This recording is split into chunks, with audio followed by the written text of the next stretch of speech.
Sir जय हिंद। Group captain UK Devnath sir, जय हिंद। बहुत बहुत शुक्रिया समय देने के लिए। Thank you sir.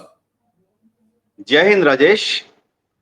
Thank you sir, आपने समय दिया। दरअसल आज का दिन बेहद खास, क्योंकि भारत सरकार की तरफ से ऐलान किया गया कि 62,000 करोड़ के से जो है इंडियन एयरफोर्स के लिए जल्द 97 तेजस मार्क 1 अल्फा खरीदे जाएंगे।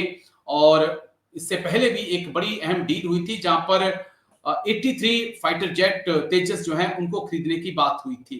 उस पर काम चल रहा है, लेकिन एक और डील एचएएल इसको बनाएगी। तो मैंने सोचा सर आपके साथ बातचीत करूं, क्योंकि खबरें हैं कि मिग 21 को रिप्लेस करना है और अब तेजस मार्क वन अल्फा जो है वो भारतीय वायुसेना को मिलेंगे। सबसे बड़ा सवाल सर कि कितना वक्त लगेगा इनको भारतीय वायुसेना में आने में, और क्या वाकई में उस रफ्तार से अब अमेरिका से इंजन आने शुरू हो चुके हैं कि हर साल हम कम से कम 10 से 12 फाइटर जेट इंडियन एयरफोर्स को दे पाए सब। हाँ राजेश, दावा तो एचएएल ये कर रही है कि शुरुआती दौर में हर साल वो 20 फाइटर्स बनाकर इंडियन एयरफोर्स को दे देंगे। जी एचएएल दावा कर रही है कि उसकी 2 असेंबली लाइन बेंगलुरु में एकदम तैयार है और तीसरी असेंबली लाइन उन्होंने खोल दी है नासिक में। ओके। तो अगर वो हर साल 20 फाइटर विमान बनाते हैं तो अच्छी बात है। मैं उम्मीद करता हूं कि वह इस टारगेट को हासिल कर पाएंगे। भविष्य में वह ऐसा दावा कर रहे हैं कि और 5 साल के अंदर यानी 2030 के बाद से वो हर साल 30-30 फाइटर विमान बनाकर एयरफोर्स को देंगे। ओके। तो अच्छी बात है। मैं आशा करता हूं एचएएल इस टारगेट को, खुद के बनाए हुए टारगेट को पूरा कर पाएगी। ये पूरा दरमदार निर्भर करता है कि कितनी स्पीड से अमेरिका हमें इसका जो इंजन है, जनरल इलेक्ट्रिक का F414 इंजन देती है। जी। बात राजेश ये है कि ऑलरेडी अमेरिका से जो ये इंजन सप्लाई करने थे, ये 3 साल ओके। लेट आ रहे हैं। जी। अब एचएएल को अप्रैल के महीने में इन्होंने डिलीवर कर दिए हैं 4 इंजन। ठीक है सर। तो अगर हम सोचे कि अप्रैल के महीने में 4 इंजन आ गए थे, तो अब से हर महीने इनको 2-2, 3-3 फाइटर एयरक्राफ्ट बनाने पड़ेंगे। तो मैं अभी भी थोड़ा यकीन नहीं कर रहा हूं कि अमेरिका हमें हर साल खुशी खुशी जी जी। 20 फाइटर इंजन दे देगा। अमेरिका को बहुत ज्यादा तकलीफ है भारत से। माहौल ऐसा है कि डोनाल्ड ट्रंप दबाव डाल रहे हैं कि हम थोड़ा तारीफ कर देते हैं अमेरिका की कि भाई डोनाल्ड ट्रंप ने ही भारत और पाकिस्तान की जी लड़ाई को बंद कराया। जी। भारत सरकार ऐसा मान नहीं रही है। डोनाल्ड ट्रंप बहुत परेशान है। दूसरा यह है कि डोनाल्ड ट्रंप बार बार हिंट दे रहे हैं, ना ही वह बर उनके एडमिनिस्ट्रेशन के दूसरे अफसरान भी भारत सरकार को बोल रहे हैं कि F-35 खरीद लो, जी। जनरेशन स्टेल्थ फाइटर विमान। हम शायद अभी तक हाँ नहीं बोले हैं, तो अमेरिका ओके। बहुत परेशान है। उससे भी ज्यादा डर अमेरिका को यह है कि भारत रूस के पाले में जाकर सुखोई 57 ना ले।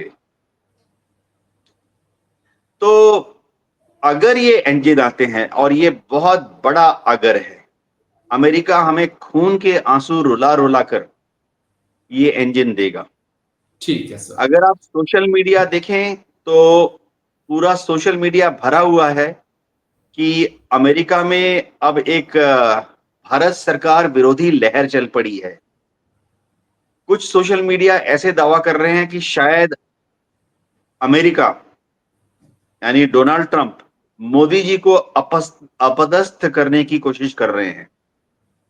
शायद इनमें सच्चाई ना हो, फिर भी माहौल ऐसा है कि अमेरिका भारत को हाथ मरोड़ मरोड़ के, जी। पीठ के पीछे हाथ मरोड़ मरोड़ के इसके इंजन देगा। ठीक है, लेकिन जी अब ये राजेश। बात पसती नहीं है, क्योंकि डोनाल्ड ट्रंप और मोदी जी तो बहुत अच्छे दोस्त हैं, और मोदी जी ने डोनाल्ड ट्रंप के लिए अमेरिका में जाके वोट मांगे हैं सर।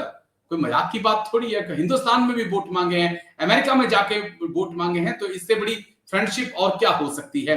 तो सोशल मीडिया वाले तो इस तरह की अफवाहें उड़ाते रहते हैं, क्योंकि इस वक्त पोजीशंस जो है बहुत टाइट है। रियल बताऊं कि अगर बिहार के इलेक्शंस के बाद तय होगा कि क्या होना है, क्योंकि अगर नीतीश कुमार को सीएम रहना है और वहां पे बीजेपी और नीतीश सत्ता में नहीं आते हैं, तो फिर पासा पलट जाएगा। उस चीजों को छोड़ते हैं, लेकिन इसी पे कायम रहते हैं। क्या ये जो हम तेजस है, मार्क 1 अल्फा, तेजस मार्क 1, क्या ये पाकिस्तान के फाइटर जेट को, JF-17 को टक्कर दे सकता है?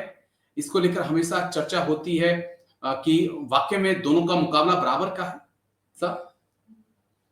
हाँ, पाकिस्तान के पास अच्छा कॉम्बिनेशन है। ओके। उन्होंने जब ऑपरेशन सिंदूर के दौरान अपने फाइटर विमान लॉन्च किए, जी। और खास तौर से जब उनको चीन से मिल गया PL-15 air to okay. Air missile, जो कि वो दावा कर रहे थे कि 150 किलोमीटर तक शूट डाउन कर सकता है। और शायद एक या दो केस में हमारे रेडार कंट्रोलर ये भी बता रहे हैं कि कुछ तिकड़म लगा के वो 150 किलोमीटर की दूरी से नहीं, 200 किलोमीटर की दूरी से फायर कर रहे हैं। ओके। तो ऐसे में हम जो तेजस मार्क 1A बना रहे हैं, उसमें बहुत जल्दी हमें long range air to air missile fit करने पड़ेंगे।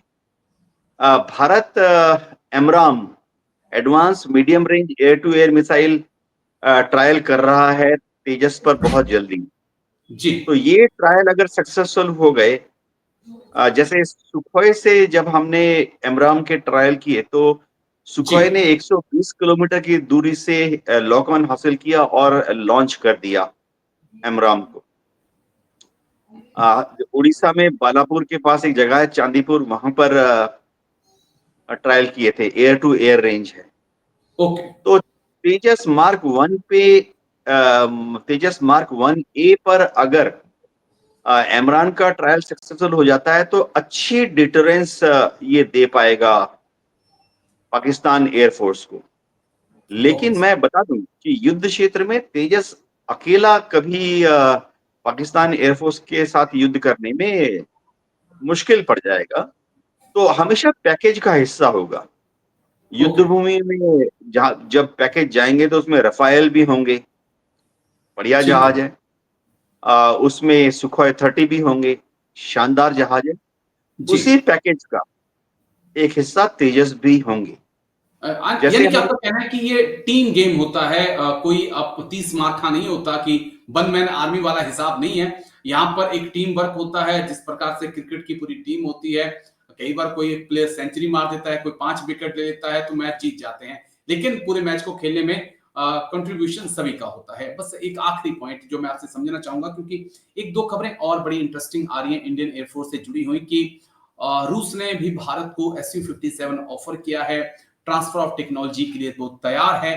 लेकिन आज उससे जुड़ी हुई एक खबर और बहुत तेजी से आ रही है कि रूस ये कह रहा है कि आप SU-57 लीजिए, AMCA में मदद करेंगे, और हम आपके Sukhoi 30 के लिए भारत में ही इंजन बनाएंगे, और उस इंजन का इस्तेमाल आप अपने इस तेजस के लिए भी कर सकते हैं। तो इस विकल्प पे क्या गौर किया जा सकता है, क्योंकि फिलहाल 5th जनरेशन फाइटर जेट तो आपको चाहिए होंगे सब। राजेश देखो, इस सवाल का अगर मिलिट्री आकलन किया जाए, टेक्निकल आकलन किया जाए, और पॉलिटिकल आकलन किया जाए, पॉलिटिकली ये बहुत ही विन विन सिचुएशन है। हम अपने सारे जो रिसोर्सेज हैं वो अमेरिका के पाले में फेंक रहे हैं। जी। आप देख लीजिए, अमेरिका से हमने C-17 ले लिया, C-130 ले लिया। जी। अमेरिका से हमें हमने अपेची अटैक हेलीकॉप्टर ले लिए। अमेरिका से हमारी नेवी के लिए P-8I विमान हम ले रहे हैं। अमेरिका जो हम airborne early warning and control जहाज बना रहे हैं, AEWC, जी। उसके लिए हम अमेरिका से उसका जो मेन एयरक्राफ्ट है, वो ले रहे ओके। हैं। तो करते करते शायद हम अमेरिका के दांव में फंस रहे हैं। ओके। अगर हम इसी तरह से डिफेंस का सारा इक्विपमेंट अमेरिका से लेते रहेंगे तो वो दिन दूर नहीं, जब हम अमेरिका के पाले में अगले 50 साल तक जाने के लिए बाध्य हो जाएंगे। Okay sir. मजबूरी में अगले 50 साल तक हमें अमेरिका की तारीफ करनी पड़ेगी, अमेरिका के साथ रहना पड़ेगा। तो मेरे ख्याल से भारत सरकार को एक पॉलिटिकल डिसीजन लेना पड़ेगा ताकि हम कुछ सामान फ्रांस से ले लें, कुछ इंग्लैंड से ले लें, कुछ दूसरे जी। देशों से ले लें। जहां तक सुखोई 57 का जो ऑफर है रशिया का, टेक्निकली देखा जाए बहुत शानदार ऑफर है। ओके। एचएएल में ऑलरेडी हम मिग 21 बनाते रहे हैं पिछले 50 साल से। जी। एचएएल में हम सुखोई 30 बना रहे हैं, असेंबल कर रहे हैं। तो उसके बनाने की जो प्लांट होती हैं, जो मशीनें होती हैं, टूल्स, जी।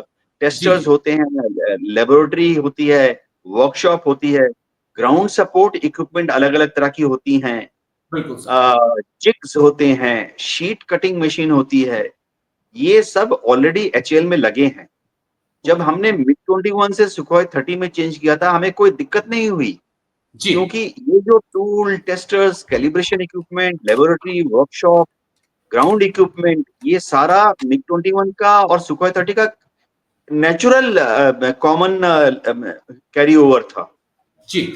इसी तरह से अगर हम सुखोई 57 अभी लेते हैं रशिया से, तो एचएएल को बहुत आसानी होगी, क्योंकि ओके। बेसिक सिस्टम्स एक जैसे ही होते हैं।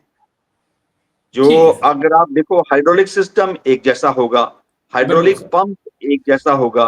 ग्राउंड में जब हम उसको टेस्ट करना होता है तो ग्राउंड में एक ट्रॉली पर हाइड्रोलिक पंप लगा होता है, जो कि हम इंजन से कनेक्ट कर देते हैं और एयरक्राफ्ट को जमीन पे ही टेस्ट करते हैं, जी। वो भी वही वाला होगा। तो बहुत बड़ा कामयाब फैसला है। और रूस से मैं बता दूं, रूस ने जो हमें मिग 21 दिया, रूस ने हमें मिग टैंक दिए, 21 है। चाहे जी। T-72 हो, T-90 हो, कभी भी पॉलिटिकल कोई कहते हैं ना फाइन प्रिंट, यानी कोई छुपी हुई शर्त नहीं रखी। जी। रूस ने हमें, हमारी नेवी को इतने बड़ी बेहतरीन शिप्स दिए, कभी भी किसी तरह से हमारा हाथ नहीं मरोड़ा। अभी तो अमेरिका हम पर 50% टैरिफ लगा रहा है। जी। हमें भूलना नहीं चाहिए कि जब हमने S-400 खरीदा रूस से, तो अमेरिका हमारे ऊपर काटसा लगाने जा रहा था। बिल्कुल सर।